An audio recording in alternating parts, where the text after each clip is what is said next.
homofobia atualmente é criminalizada?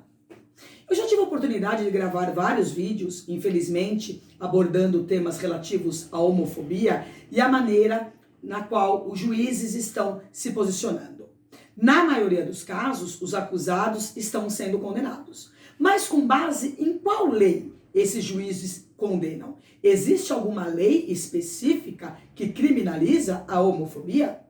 Eu sou a Fernanda Gonçalves, advogada e professora, e quero conversar com vocês acerca do posicionamento do Supremo Tribunal Federal com relação a esse tema. Não é de hoje que o legislador está em mora com relação a esse tema. Como e quando o parlamento trabalha editando leis é de escolha exclusiva dos parlamentares, entende-se, senadores e deputados, em âmbito municipal, vereadores. Até o presente momento, o tema relativo à criminalização da homofobia não foi objeto de interesse dos nossos legisladores. Inexplicavelmente, não é um tema sensível ao parlamento, questões ligadas à homofobia. Mas e aí? Como fica toda essa questão? Sem lei, poderiam os juízes e os tribunais condenar alguém pela prática de homofobia?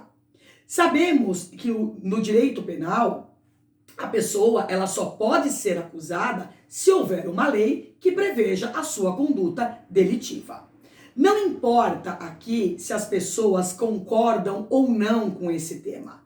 Pessoas são agredidas, espancadas, assassinadas, têm os seus direitos violados das mais diversas formas. Não cabe ao Estado concordar ou não com a orientação sexual dos seus jurisdicionados. O Estado tem que proteger os seus. O respeito e a garantia dos direitos é fundamental e é extensível a todos.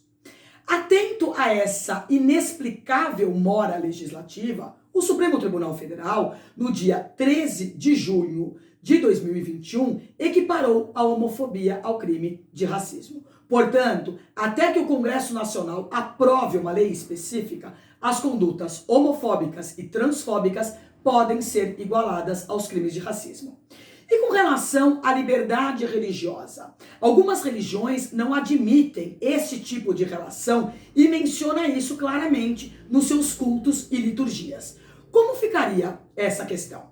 O STF fixou a tese de que a repercussão penal à prática da homofobia não alcança nem restringe o exercício da liberdade religiosa, desde que essas manifestações não configurem discurso de ódio.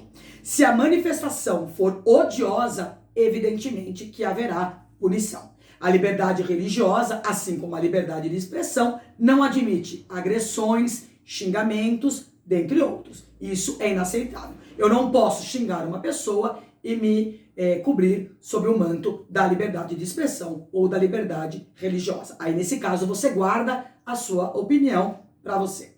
As questões que foram analisadas e votadas pelo STF foram: primeiro, o Congresso Nacional está em mora com relação a essa questão? Ou seja, ele deveria ter trabalhado e não o fez? Sim, por 10 votos a 1 foi reconhecida a mora do parlamentar. Segundo, a homofobia e a transfobia enquadram-se na lei de racismo? Sim, por 8 votos a 3 foi entendido que essa conduta equipara-se ao artigo 20 da Lei 7716 de 89, que estabelece praticar, induzir ou incitar a discriminação ou preconceito de raça, cor, etnia, religião ou procedência nacional. Pena de reclusão de 1 a 3 anos e multa. Analisando o tipo penal, verificamos que não é mencionado nada relativo a sexo.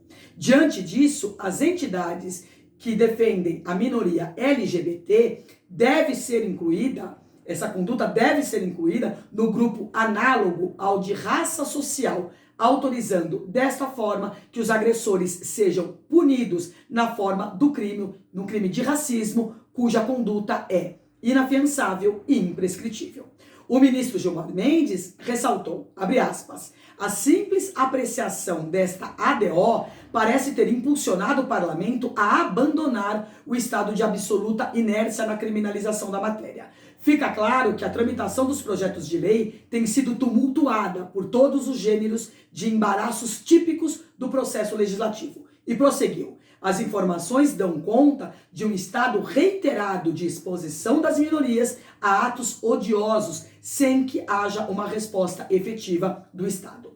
A ministra Carmen Lúcia entendeu, abre aspas, o Supremo foi chamado a se pronunciar sobre a questão por tempo determinado, enquanto não houver a edição de lei por parte do Congresso Nacional. A dor tem urgência e 30 anos não é pouco.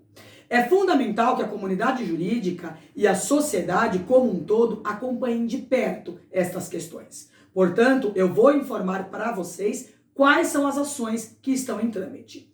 O caso está sendo discutido na ação direta de inconstitucionalidade por omissão, a ADO número 26, e no mandado de injunção 4733, ações protocoladas pelo PPS e pela Associação Brasileira de Gays, Lésbicas e Transgêneros, a ABGLT, das quais são relatores os ministros Celso de Mello e Edson Fachin.